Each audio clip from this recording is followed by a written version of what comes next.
Hello, नमस्ते, आदाब, सत श्री अकाल। आप सभी का शचीज एकेडमी में एक बार फिर से बहुत बहुत स्वागत है। आज हम पढ़ेंगे पार्ट 2 सेंट्रल बैंक के फंक्शंस का, जो है हमारा क्रेडिट कंट्रोल। ये लास्ट पॉइंट था फंक्शंस ऑफ आपके सेंट्रल बैंक में। क्रेडिट कंट्रोल बहुत ही इंपॉर्टेंट होता है किसी भी अर्थव्यवस्था के लिए। क्यों? क्योंकि क्रेडिट कंट्रोल का मतलब है मनी सप्लाई को कंट्रोल करना। ये बड़ा ही इंपॉर्टेंट टॉपिक है एग्जाम्स के लिए भी। और कई बार क्या होता है कि ये कंफ्यूजन क्रिएट कर देता है हमारे लिए। जैसे रेपो रेट क्या है, रिवर्स रेपो रेट क्या है, सीआरआर क्या है, एसएलआर क्या है, open market operations, bank rate. मुझे भी बड़े कंफ्यूजिंग लगते थे when I was doing my masters in economics. जब मैं एमए कर रही थी इकोनॉमिक्स में, तो इसके लिए मैंने कोड बनाए और वो बुक में ही लिख लिया। आप भी क्या करिए, जो भी कोड मैं आपसे शेयर करूंगी अपने आप भी आप कोड बना सकते हैं। उसको आप बुक में लिखिए, जिससे पढ़ते हैं आप। नोट्स जिसमें बना रहे हैं उस बुक में लिखिए, ताकि एग्जाम्स के टाइम वीडियो ना देखनी पड़ जाए। मैं नहीं चाहती कि मेरे जो सब्सक्रिप्शन रेट्स हैं या वॉच टाइम बढ़ाने के लिए मैं ये एडवाइस दूं एग्जाम्स टाइम। इसको एग्जाम्स के पहले ज्यादा देखिए। आप एग्जाम के टाइम जरूरत पड़े तो देख सकते हैं, लेकिन पहले देखेंगे, इसको कोड को प्रैक्टिस करेंगे तो बहुत ही अच्छे रिजल्ट्स आपको मिलने वाले। हमेशा याद रखिए कि कोड अपनी बुक में लिखिए और एग्जाम्स के पहले वीडियो देखिए, और पेन भी वही यूज करना जो आप नॉर्मली यूज करते हैं, ताकि एग्जाम में अच्छे से लिख सकें। तो all the best to you people. Start करते हैं अपनी वीडियो हम। तो जो ये सारे ऑपरेशंस हैं, आपके मेजर्स हैं, वो कोई भी बैंक क्यों लेती है, सेंट्रल बैंक क्यों लेती है? ताकि मनी सप्लाई को कंट्रोल कर सके। सप्लाई ऑफ मनी बड़ी इंपॉर्टेंट चीज है इकोनॉमी के लिए, लेकिन अगर ये बहुत ज्यादा हो जाए तो इन्फ्लेशन ला सकती है, और बहुत कम हो जाए तो डिफ्लेशन ला सकती है। इन दोनों ही स्थितियों को कंट्रोल करने के लिए आपको ये सारे ऑपरेशंस चाहिए जो सेंट्रल बैंक ही ले सकती है, कमर्शियल बैंक्स नहीं ले सकती। होते लागू कमर्शियल बैंक्स द्वारा ही है, लेकिन लेता कौन है इन्हें? Central bank. हमारे यहाँ पे रिजर्व बैंक ऑफ इंडिया लेती है, बाकी देशों में उनके सेंट्रल बैंक्स लेते हैं। हर देश का एक सेंट्रल बैंक है, हमने पहले पार्ट में डिस्कस किया। ये पार्ट 2 है। इसको देखने से पहले आप पार्ट 1 जरूर देखिए। ये मेरी एडवाइस है, सिंसियर एडवाइस आप लोगों के लिए। So all the best to you. Let's start our topic. Central bank दो तरह के मेजर्स लेती है। पहला मेजर होता है, पहले जो मेजर्स हैं कैटेगरी है वो है क्वांटिटेटिव क्रेडिट कंट्रोल, यानी कि मात्रात्मक आपके मेजर्स। और दूसरा है क्वालिटेटिव क्रेडिट कंट्रोल, यानी जो आपके सब्जेक्टिव मेजर्स हैं, जो आप सलाह देकर, सम्मति देकर बैंक्स को परसुएड करते हैं, मनाते हैं कि वो ये आपके मेजर्स ले, ताकि क्रेडिट को कंट्रोल किया जा सके। एक बहुत इंपॉर्टेंट क्लू जो हमेशा आपको याद रखना है कि इन्फ्लेशन के टाइम आपको मनी सप्लाई घटानी चाहिए इकोनॉमी में, और डिफ्लेशन के टाइम आपकी गवर्नमेंट को या बैंक को मनी सप्लाई बढ़ानी चाहिए। ये हमेशा याद रखिए। इन्फ्लेशन के टाइम क्या करना? मनी सप्लाई को डिक्रीज करना, डीईसी डिक्रीज करना है, और यहाँ पे ये सारे मेजर्स को इंक्रीज करना। हम बताएंगे अभी ये जितने भी क्वांटिटेटिव मेजर्स हैं इन्फ्लेशन के टाइम बढ़ा दिए जाते हैं, इसलिए हमने इंक्रीज लिखा है। जितने मेजर्स हैं क्या करेंगे हम? बढ़ाएंगे इन्हें, इनके रेट्स बढ़ा देंगे। और जितने भी मेजर्स हैं ये सारी डिफ्लेशन के टाइम डिक्रीज करेंगे। डीई फॉर डिक्रीज, एंड यहाँ पे डिक्रीज लिखा हुआ है, राइट? क्लू ये हमेशा याद रखिएगा। हम एक्सप्लेन करते हैं। बैंक रेट क्या होता है? बैंक रेट यानी लेंडिंग रेट, यानी जब हम किसी को उधार देते हैं तो कुछ चार्ज करते हैं भाई, वही चार्ज सेंट्रल बैंक लेती है कमर्शियल बैंक से, राइट? अब जब जरूरत पड़ती है कमर्शियल बैंक्स को तो लोन लेने कहां जाती हैं? वो सेंट्रल बैंक के पास जाती हैं। अब सेंट्रल बैंक सीबी लोन देता है किसको? कमर्शियल बैंक को। कमर्शियल बैंक, सेंट्रल बैंक किसको लोन देता है? कमर्शियल बैंक, जो हमारे बैंक होते हैं उनके। अच्छा, सेंट्रल बैंक के कस्टमर कौन है? कमर्शियल बैंक है, जैसे एसबीआई हो गया आपका, Punjab and Sind, Punjab national, PNB, सारे बैंक हो गए, ठीक है? और इन कमर्शियल बैंक्स के कस्टमर कौन होते हैं? हम लोग होते हैं, पीपल, जनरल पब्लिक। पीपल या पब्लिक जो आपकी होती है वो इनकी कस्टमर होती है। कस्टमर लोन लेती है कमर्शियल बैंक से, कमर्शियल लोन लेता है आपके सेंट्रल बैंक से। आपका सेंट्रल बैंक ये राजा है सब बैंक्स का, ठीक है? हमने यहाँ पे इसका क्राउन बना दिया, राइट? तो अब इससे जब लोन लेते हैं तो कोई ना कोई रेट तो होगा, इंटरेस्ट तो चार्ज करेगी भाई सेंट्रल बैंक। क्यों देगी वो फालतू में उधार कमर्शियल बैंक्स को? तो बैंक रेट वही रेट होता है जो सेंट्रल बैंक इन पे चार्ज लगाती है। सपोज बैंक रेट 5% है, उस पर लोन लेना आसान है, और बैंक रेट अगर 10% कर दिया जाए तो लोन क्या होगा?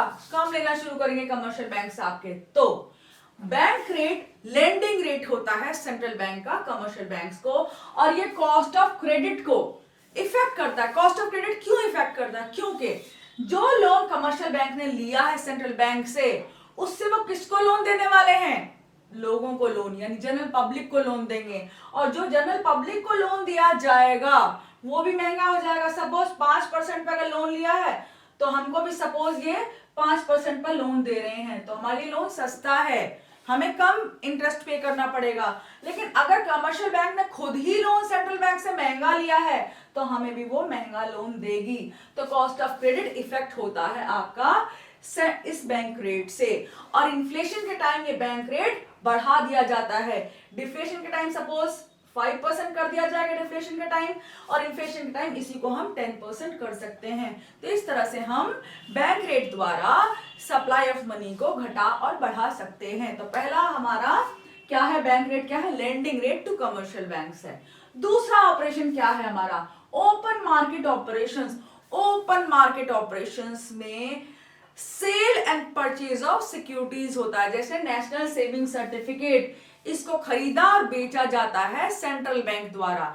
आरबीआई हमारे देश में क्या करती है कि कमर्शियल बैंक्स को नेशनल सेविंग सर्टिफिकेट जैसे सिक्योरिटीज को बेचती है और कमर्शियल बैंक इसे खरीदते हैं। अब ओपन मार्केट ऑपरेशंस में अगर इन्फ्लेशन को कंट्रोल करना है तो इसकी सेल बढ़ा दी जाती है। सेल क्या कर दी है, बढ़ा दी गई। सेल बढ़ाएंगे तो क्या होगा, जब कोई चीज बिकती है या सेल लग रही है, सेल लगाएंगे तो सस्ती बेचेंगे, राइट। और जब सेल लगी हुई है तो कमर्शियल बैंक क्या करेंगे, ये सर्टिफिकेट्स खरीदेंगे ताकि वो बेच सके, माल खरीदेंगे। अब नेशनल सेविंग सर्टिफिकेट उनके लिए माल है। जब वो खरीदेंगे तो क्या करेंगे, अपना जो कैश है वो सेंट्रल बैंक को दे देंगे और इस तरह उनके पास कम कैश बचेगा और वो अब जनरल पब्लिक को लोन नहीं दे सकते। तो इन्फ्लेशन के टाइम ओपन मार्केट ऑपरेशंस बढ़ा दिए जाते हैं, यानी सेल ऑफ सिक्योरिटीज बढ़ा दी जाती है सेंट्रल बैंक द्वारा ताकि कमर्शियल बैंक्स के पास कम पैसा बचे और वो कम लोन दे सके लोगों को। हो गया क्लियर। थर्ड क्या है, रेपो रेट। रेपो रेट क्या है, रीपर्चेज रेट है, यानी दोबारा खरीदेंगे।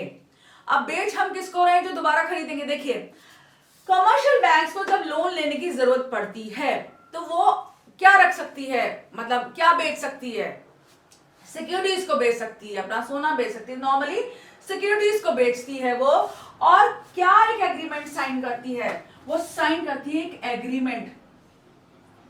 एग्रीमेंट किसके साथ, सेंट्रल बैंक के साथ। आपकी जो सेंट्रल बैंक है इसके साथ वो एक एग्रीमेंट साइन करती है जिसपे डेट भी लिखी रहती है, मेंशन्ड होती है, और जिस पर रेट भी मेंशन्ड होता है। तो रेपो रेट क्या है, रीपर्चेज रेट, यानी कि अगर मैं कहूं, मैं कमर्शियल बैंक और आपसे कहूं कि भाई मेरी सिक्योरिटीज मैं आपको बेच रही हूं और ये इस फलाना तारीख को, सपोज 5 दिसंबर को मैं आपसे वापस लूंगी और 10% का रेट आपको दे दूंगी और अपना सेलिंग प्राइस जो भी प्राइस था इसका वो भी दे देंगे। तो क्या हुआ, हमने डेट भी डिसाइड कर ली पहले ही एग्रीमेंट में, हमने अमाउंट भी डिसाइड कर लिया पहले ही, और उसके बाद हम उसको उस डेट पर खरीदेंगे जो हमने डिसाइड की है। तो ये रीपर्चेज रेट है। जब कमर्शियल बैंक्स लोन लेती हैं तो इस रेट को वो तय करती हैं और उसको पे करती है। किसको पे करती हैं, सेंट्रल बैंक को पे करती हैं। हमने जो रेट डिसाइड किया था उसके आधार पे हम 1 साल बाद या 2-4 महीने में उसको देंगे। ये शॉर्ट टर्म लोन्स लिए जाते हैं नॉर्मली रीपर्चेज रेट पे। देन नेक्स्ट है हमारा reverse repo rate. Reverse repo rate क्या है, देखिए जब हम बैंक में पैसा जमा करते हैं तो हमें क्या मिलता है, इंटरेस्ट मिलता है, ठीक है।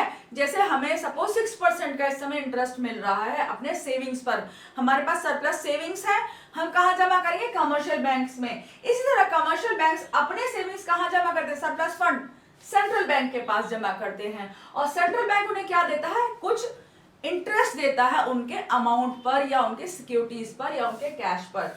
तो वही क्या होता है, रिवर्स रेपो रेट, यानी डिपॉजिट जब करती हैं कमर्शियल बैंक तो उनको इंटरेस्ट मिलता है और दे आर पेड इंटरेस्ट, उनको पेमेंट मिलता है सेंट्रल बैंक की तरफ से, उनका पैसा सेंट्रल बैंक में जमा करने के लिए, सरप्लस फंड वहां पार्क करने के लिए, ठीक है, सरप्लस फंड वहां देने के लिए। तो ये क्या है, रिवर्स रेपो रेट, यानी इंटरेस्ट जो सेंट्रल बैंक्स को मिलता है। और रेपो रेट क्या है, जो इंटरेस्ट उन्हें पे करना पड़ता है या जो पेमेंट उन्हें देना पड़ता है प्री डिटरमाइंड डेट पर और रेट पर। रेट और डेट दोनों डिसाइड होते हैं, एग्रीमेंट साइन होता है सेंट्रल बैंक के साथ। दोनों क्लियर है। Next CRR cash reserve ratio, cash पता चल रहा है, कैश रिजर्व रेशियो, और रिजर्व यानी रिजर्व बैंक हमारा, वैसे रिजर्व हम अपना कह रहे हैं लेकिन कैश रिजर्व रेशियो हर देश के लिए एक जैसा होता है। ये वो परसेंट है ये वो परसेंटेज है। अब नेक्स्ट है हमारा cash reserve ratio. Cash reserve ratio में हम क्या करते हैं, कैश रिजर्व रेशियो वो रेशियो है कैश का, डिपॉजिट्स का एक बैंक का, जो वो सेंट्रल बैंक के पास जमा करता है। ये नॉर्मली इंडिया में 3 to 5% डिसाइड करती है सेंट्रल बैंक, इसको आरबीआई डिसाइड करती है हमारे यहाँ पर, और ये वो रेशियो है जो उसके डिपॉजिट्स का। सपोज हम एग्जांपल ले सकते हैं, यहाँ पर एग्जांपल लेने से ज्यादा अच्छा समझ में आएगा। सपोज एक बैंक के पास, एसबीआई के पास अगर इस समय 100 करोड़ रुपए हैं और सीआरआर हमारा डिसाइडेड है 5%। 5% क्या है, सीआरआर। अगर ये डिसाइडेड है, सेंट्रल बैंक ने डिसाइड कर दिया सीआरआर, तो ये जो कैश है हमारा 100 करोड़ का, ये जो भी डिपॉजिट्स हैं, इसको कैश के फॉर्म में 5% निकालते हैं हम। तो 5% यानी 5/100 इंटू 100 करोड़। 100 करोड़ है ये, तो 0 0 दोनों के कैंसिल हो गए, डिवीजन सिंपल है ये तो। और ये क्या बचा, 5, यानी 5 करोड़ बच गया, 5 करोड़ रुपीस। तो 5 करोड़ जो भी रुपीस है हमारा, वो क्या है, कैश के फॉर्म में आरबीआई या सेंट्रल बैंक है जो हमारा, उसको चला जाएगा, जमा हो जाएगा उसके पास। तो हमारे पास कितना बचा, अब ये 5 करोड़ तो चला गया आरबीआई के पास, सेंट्रल बैंक के पास, बचा क्या हमारे पास, 95 करोड़ रुपीस बच गए, जिनसे हम पब्लिक को लोन दे सकती है, हमारी बैंक एसबीआई लोन दे सकती है। ठीक है, क्लियर हो गया ये कैश रिजर्व रेशियो। और ये सिर्फ कैश के फॉर्म में जाता है, ना ही गोल्ड ना ही सिक्योरिटीज के फॉर्म में। Clear, very clear. Now SLR यानी statutory liquidity ratio. Statutory liquidity ratio वो रेशियो है गोल्ड का, कोई भी बैंक के पास क्या होता है, अब ये बैंक है हमारा, ठीक है, कोई भी बैंक एसबीआई ले लो, अब इसके पास एक छोटा सा सेफ कमरा होता है, उसको सपोज हम वॉल्ट कहते हैं, उसको क्या कहा जाता है, वॉल्ट। उस वॉल्ट में इसे कैश, सिक्योरिटीज और गोल्ड रखती है, सोना अपने पास रखती है। अब ये जो कैश, सिक्योरिटीज और गोल्ड रखती है अपने पास, इसका एक परसेंटेज है जो इसको हमेशा अपने पास मेंटेन करना पड़ता है। क्यों मेंटेन करना पड़ता है, देखिए अगर इसके पास कैश की कमी हो जाएगी तो बैंक की साख बिगड़ जाएगी, तो अपनी क्रेडिट को मेंटेन करने के लिए, और अगर कस्टमर्स अचानक आ जाए उनकी डिमांड को मीट करने के लिए, हर एक बैंक को अपने वॉल्ट में कुछ कैश, गोल्ड और सिक्योरिटी रखना पड़ता है, ताकि वो डे टू डे डिमांड को कस्टमर्स की मीट कर सके। तो ये भी सेंट्रल बैंक डिसाइड करती है टाइम टाइम पर। और अगर इस समय 20% रेट है ये हमारा, ठीक है, नॉर्मली इसको 20 से 25% रखा जाता है। अगर 20% है तो 20% लिखते हैं हम, 20 डिवाइडेड बाय 100 इंटू 100 करोड़ है हमारा, तो कितना हुआ, कैंसिल। अब 20 करोड़ इसका हमारा चला गया, हमारा हर समय इस वॉल्ट में रखना पड़ेगा। क्या वैल्यू है, गोल्ड, कैश और सिक्योरिटीज की। ये खाली कैश में नहीं रखे जाते, सब फॉर्म में रखे जाते हैं। और 20 करोड़ ये चले गए, 5 करोड़ ये चले गए, तो बैंक के पास कितने बचे, 75 करोड़ रुपीस बचे क्रेडिट को क्रिएट करने के लिए कस्टमर्स को। 75 करोड़ का ये क्रिएट कर सकता है क्रेडिट आपके कस्टमर्स के लिए। ये हमने एक और वीडियो में एक्सप्लेन किया है, functions of Reserve Bank of India एक वीडियो है, उसमें आप जाके देख सकते हैं इन फंक्शंस को, बहुत डिटेल से मनी सप्लाई को और सबको डिटेल से एक्सप्लेन किया है, लेकिन ये हमने अलग से शॉर्ट फॉर्म में एक्सप्लेन किया है यहाँ पे। तो एसएलआर सीआरआर क्लियर है, ये कैश के फॉर्म में रखा जाता है रिजर्व बैंक के पास में या सेंट्रल बैंक के पास में, हर देश में सेंट्रल बैंक के पास रखा जाता है। स्टैट्यूटरी लिक्विडिटी रेशियो आपका बैंक के वॉल्ट में रहता है। क्लियर। नेक्स्ट आते हैं हमारे qualitative credit control measures. Qualitative यानी आपके जो है आपके गुणात्मक मेजर्स हैं, मात्रात्मक नहीं है। गुणात्मक यानी गुण उनके कैसे कर दिए जाते हैं, ये क्या थे, मात्रात्मक थे। यहाँ पे क्रेडिट को डायरेक्टली इफेक्ट किया गया था, क्वांटिटी मात्रा, और यहाँ पे गुण उसके डिसाइड किए जाएंगे। मार्जिन रिक्वायरमेंट, पहला है मार्जिन रिक्वायरमेंट। अब मार्जिन रिक्वायरमेंट नॉर्मली बैंक्स को कहा जाता है डिसाइड करने के लिए। हम लोन लेते हैं तो हमें एक मार्जिन होता है जो पे करना पड़ता है। देखिए ये सिक्योरिटी जो हम दे रहे हैं बैंक को, सपोज हम अपना मकान दे रहे हैं, गिरवी रख रहे हैं सिक्योरिटी के रूप में, बैंक के पास और हम उसके बदले लोन लेना चाहते हैं तो क्या होगा। और अगर मार्जिन रिक्वायरमेंट हमारी 20% है, यहाँ पे सपोज ये वाली हमारी मार्जिन रिक्वायरमेंट, इसका कोड है MRM, M for margin requirement, R for rationing of credit and M for moral suasion. ये इसका कोड है MRM। यहाँ क्या है BOR CS, BORR CS, और यहाँ क्या है आपका MRM। इसको एक्सप्लेन करेंगे बाद में, ठीक है। अब देखिए यहाँ पे मार्जिन रिक्वायरमेंट सपोज हमारा 20% है किसी भी लोन के लिए। अब अगर हमारा घर 10 करोड़ रुपए का है और मार्जिन रिक्वायरमेंट 20%, 20% 10 करोड़ का कितना हुआ 2 करोड़। तो अगर मार्जिन रिक्वायरमेंट 20% है तो हमें 10 करोड़ का घर अपना बैंक के पास सिक्योरिटी के रूप में रखने के बाद हमें 8 करोड़ रुपए, क्योंकि 10 माइनस 2 करोड़ इज 8 करोड़, 8 करोड़ मिलेंगे। अब देखिए अगर इन्फ्लेशन होता है ज्यादा तो इसको 30% अगर बढ़ा दिया जाए तो हमें 10 करोड़ का घर अगर हम देंगे तो कितना कटेगा, अब हमारा 3 करोड़ कटेगा और हमें कितना मिलेगा 7 crore, because 10 minus 3 is 7 crore. तो इन्फ्लेशन के टाइम क्या होता है, मार्जिन रिक्वायरमेंट को बढ़ा दिया जाता है ताकि सप्लाई को कंट्रोल किया जा सके, मनी सप्लाई को। सेकेंड है रैशनिंग ऑफ क्रेडिट। रैशनिंग कब की जाती है, जब जैसे नॉर्मली पीडीएस शॉप्स होती है, पब्लिक डिस्ट्रीब्यूशन शॉप्स, राशन की जो दुकानें होती हैं उनमें राशन क्यों बेचा जाता है, ताकि जो लोग गरीबी रेखा के नीचे उनकी हेल्प हो सके। तो इसी तरह हमारे इकोनॉमी के, हमारी अर्थव्यवस्था के कुछ सेक्टर्स ऐसे होते हैं जो वीक हैं और उनकी हेल्प के लिए रैशनिंग की जाती है, क्रेडिट की यानी मनी की रैशनिंग की जाती है ताकि किसको लोन दिया जा सके ज्यादा, किसको ना दिया जा सके। तो ये rationing of credit central bank कहता है कि बैंक्स को करना है, उसकी रिक्वायरमेंट वो बता देता है। अगर हमारा एग्रीकल्चर सेक्टर है उसको हमारी हेल्प की जरूरत है, या फिर हमारे small scale sector SMEs, small scale enterprise, इनको जरूरत है नॉर्मली। तो ये जो सेक्टर है थोड़े पिछड़े वर्ग हैं, गरीबों को है जरूरत या एजुकेशन की बहुत जरूरत है, एजुकेशन लोन देने हैं, तो ये जो परसेंटेज रैशनिंग डिसाइड कर दी जाती है। अगर ये कहा जाए कि वो 10% लोन एग्रीकल्चर सेक्टर को दिए जाएंगे तो बैंक को अपने 20% लोन्स जो वो क्रिएट करती है इकोनॉमी में वो एग्रीकल्चर सेक्टर को ही दे सकती है और सेक्टर्स को नहीं दे सकती। इसी तरह अगर एसएमईज के लिए 30% डिसाइड किए जाए तो ये 30% जो है वो आपके एसएमईज यानी स्मॉल स्केल एंटरप्राइजेस यानी छोटे यानी लघु उद्योगों को ही दिए जा सकते हैं। इस तरह central bank rationing of credit करती है, कमर्शियल बैंक को कहती है कि वो लोन इस तरह से लोगों को दे या सेक्टर्स को दे। अब आता तीसरा हमारा मॉरल सुएशन। क्वालिटेटिव मेजर्स में मॉरल सुएशन में सेंट्रल बैंक कमर्शियल बैंक्स को एडवाइस देती है ताकि वो इसके रेगुलेशंस को, इसकी एडवाइजेस को फॉलो कर सके, गवर्नमेंट की गाइडलाइन सेंट्रल बैंक की गाइडलाइंस को फॉलो करे और तरीके से इकोनॉमी को चलाए। अच्छा, हमने पहले भी बताया आपको इन्फ्लेशन और डिफ्लेशन के बारे में। देखिए इन्फ्लेशन के टाइम सारे मेजर्स इंक्रीज कर दिए जाते हैं, यानी कि बैंक रेट इंक्रीज कर दिया जाएगा इन्फ्लेशन के टाइम। अगर बैंक रेट अगर आपका 10% है तो लोन ज्यादा लिए जा सकते हैं, अगर इसी को बढ़ाकर 20% कर दिया जाए तो लोन कमर्शियल बैंक्स लोन कम लेंगी और लोगों को भी लोन कम देंगी और लोगों के पास पैसा कम होगा तो इकोनॉमी में तेजी कम होगी। क्योंकि देखिए जब हमारे पास पैसा कम होता है तो हम चीजें कम खरीदते हैं यानी चीजों की मांग कम करते हैं और इस तरह ज्यादा महंगाई नहीं बढ़ती। तो महंगाई को कम करने के लिए लोगों के पास पैसा कम होना चाहिए, पैसा ज्यादा होगा तो लोग बहुत ज्यादा मार्केट में जाएंगे, खरीदारी करेंगे। तो खरीदारी को रोकने के लिए, इन्फ्लेशन को रोकने के लिए बैंक रेट बढ़ा दिया जाता है। इस तरह ओपन मार्केट ऑपरेशंस बढ़ाए जाते हैं, सेल बढ़ा दी जाती है। अब सेल बढ़ाएंगे तो कमर्शियल बैंक अपना पैसा कहाँ लगा देंगे, सिक्योरिटीज में। उनके पास पैसा कम बचेगा, वो लोन कम देंगे लोगों को और लोगों के पास पैसा कम हो जाएगा। इस तरह रेपो रेट बढ़ा दिया जाता है।